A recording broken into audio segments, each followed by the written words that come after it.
गुजरावाला थाना कोट लद्दा के इलाके से अगवा होने वाला स्कूल टीचर कत्ल। गुजरावाला गुज़िश्ता रोज अगवा होने वाले स्कूल टीचर की लाश खेतों से बरामद हुई है। नामालूम मुलजिमों ने स्कूल टीचर को सर में गोली मारकर कत्ल कर दिया। 29 साला खुर्रम रियाज गवर्नमेंट एलिमेंट्री स्कूल डेरा शाह जमाल में पढ़ाता था। आपको खबर दे रहे हैं गुजरावाला से, जहां पर स्कूल टीचर को कत्ल कर दिया गया। थाना कोट लद्दा के इलाके से अगवा होने वाला स्कूल टीचर कत्ल। गुज़िश्ता रोज अगवा होने वाले स्कूल टीचर की लाश खेतों से बरामद हुई। नामालूम मुलजिमों ने स्कूल टीचर को सर में गोली मारकर कत्ल किया। 29 साला खुर्रम रियाज गवर्नमेंट एलिमेंट्री स्कूल डेरा शाह जमाल में पढ़ाता था। गुजरावाला थाना कोट लद्दा के इलाके से अगवा होने वाला स्कूल टीचर कत्ल। खबर शामिल करेंगे। इलेक्शन कमीशन ने लाहौर हाई कोर्ट के अहकामात पर अमल दरामद शुरू कर दिया। 13 दिसंबर को शुरू होने वाला DROs और ROs की तरबियत का अमल रोक दिया गया। इलेक्शन कमीशन ने आइंदा के लाएअमल के हवाले से गैर रस्मी मुशावरत का आगाज भी कर दिया। DRO और रिटर्निंग अफसरान की तैनाती कलअदम करार देने का फैसला। इलेक्शन कमीशन ने लाहौर हाई कोर्ट के अहकामात पर अमल दरामद शुरू कर दिया। डिस्ट्रिक्ट रिटर्निंग और रिटर्निंग अफसरान की तरबियत का अमल रोक दिया गया। आइंदा के लाए अमल पर गैर रस्मी मशावरत शुरू। इलेक्शन कमीशन ने चारों सूबाई इलेक्शन कमिश्नर को मरासला जारी कर दिया, जिसमें अदालती फैसले का हवाला देते हुए सूबाई इलेक्शन कमिश्नर को तमाम अफसरान की रिटर्निंग ताहुक्म सानी मुअत्तल करने और नए अहकामात के इंतजार करने की हिदायत की गई है। इलेक्शन कमीशन ने 13 दिसंबर से डिविजनल दफातर में रिटर्निंग अफसरान की तरबियत के अमल का आगाज किया था। तरबियती अमल 16 दिसंबर को मुकम्मल होना था। इलेक्शन कमीशन ने आम इंतखाबात के लिए जिले इंतजामिया के 142 अफसरान की बतौर डिस्ट्रिक्ट रिटर्निंग अफसर और 859 अफसरान की बतौर रिटर्निंग अफसर तकर्री का नोटिफिकेशन जारी किया था। चीफ जस्टिस काजी फाइज ईसा ने कहा कि मुल्क जमहूरियत की जानिब गामजन है तो सुप्रीम कोर्ट में भी जमहूरियत आ रही है। अदारे नहीं लोग बुरे होते हैं। मुल्क की तबाही इस वजह से होती है कि शख्सियात की बजाय अदारों को बुरा भला कहा जाता है। सुप्रीम कोर्ट ने शौकत सदीक केस में साबिक DG ISI फैज हमीद समेत दीगर को फरीक बनाने के लिए 1 रोज की मोहलत दे दी। सुप्रीम कोर्ट के 5 रुकनी लार्जर बेंच के रूबरू शौकत सिद्दीकी बरतरफी केस की समाअत। साबिक DG ISI फैज हमीद समेत दीगर को फरीक बनाने के लिए 1 रोज की मोहलत। दौरान समाअत चीफ जस्टिस काजी फाइज ईसा ने बेंच की तब्दीली पर वजाहत करते हुए कहा कि मैंने बेंच से किसी को नहीं हटाया। बेंचों की तश्कील इत्तफाक़ राय या जमहूरी अंदाज में हो रही है। इस वक्त जमहूरियत मुश्किल हालात में है। आपकी मुआवनत दरकार रहेगी। जमहूरियत चलती रहेगी, आपने उसे आगे लेकर चलना है। चीफ जस्टिस ने इस्तिफसार किया कि क्या शौकत अजीज सिद्दीकी की तकरीर तहरीरी थी। हामिद खान ने जवाब दिया कि शौकत अजीज सिद्दीकी ने फिलबदी तकरीर की थी। चीफ जस्टिस ने इस्तिफसार किया कि शौकत अजीज सिद्दीकी को मर्जी का फैसला करने का किसने कहा था, जिस पर हामिद खान ने कहा कि जनरल फैज हमीद एक ब्रिगेडियर के साथ शौकत अजीज सिद्दीकी के घर गए। चीफ जस्टिस ने कहा कि जिस शख्स पर इल्जाम लगा रहे हैं उन्हें फरीक क्यों नहीं बनाया, या किसी पर इल्जाम ना लगाएं या फिर जिन पर इल्जाम लगा रहे हैं उन्हें फरीक बनाएं। हामिद खान ने कहा कि एक रेफरेंस 2017 के धरने की बुनियाद पर बनाया गया, जिसमें शौकत अजीज सिद्दीकी ने बतौर जज इस्लामाबाद हाई कोर्ट रिमार्क्स दिए। रावलपिंडी बार में की गई तकरीर पर जुडिशल कौंसिल ने अज खुद नोटिस लिया। सुप्रीम कोर्ट की हिदायत पर शौकत अजीज सिद्दीकी ने general retired Qamar Javed Bajwa, Faiz Hamid, brigadier retired Irfan रामे और ब्रिगेडियर रिटायर्ड ताहिर वफाई को फरीक बनाने की दरख्वास्त दायर कर दी। दरख्वास्त में अनवर कांसी और साबिक registrar supreme court Arbab Arif को भी फरीक बनाने की इस्तदा की गई है।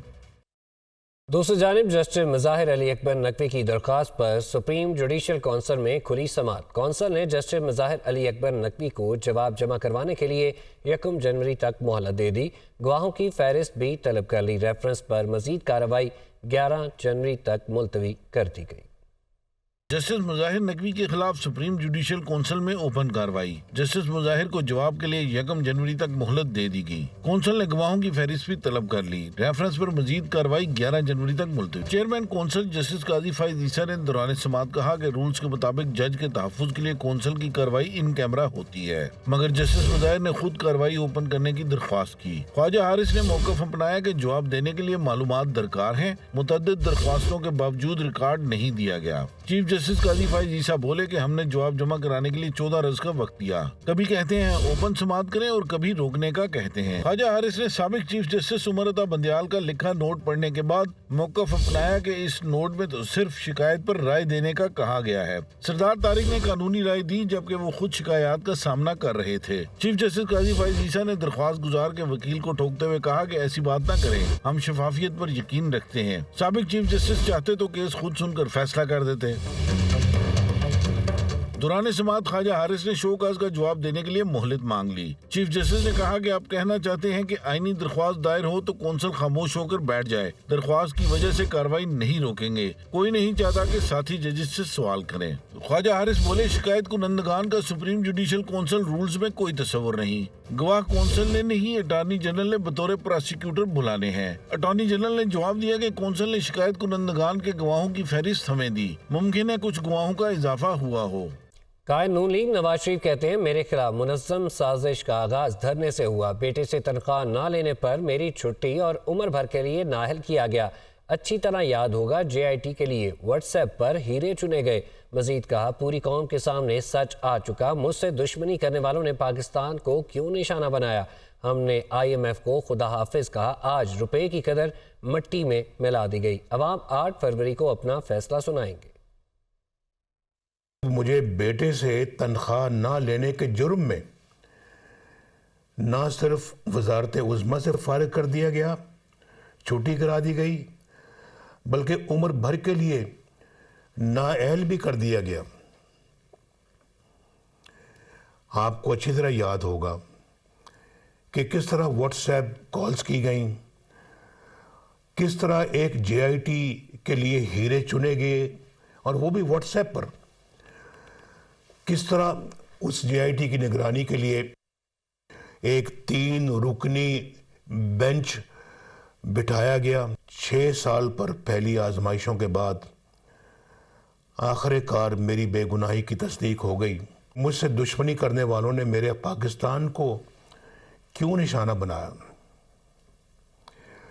میرے عوام کا کیا قصور تھا، ان کو کیوں نشانہ بنایا۔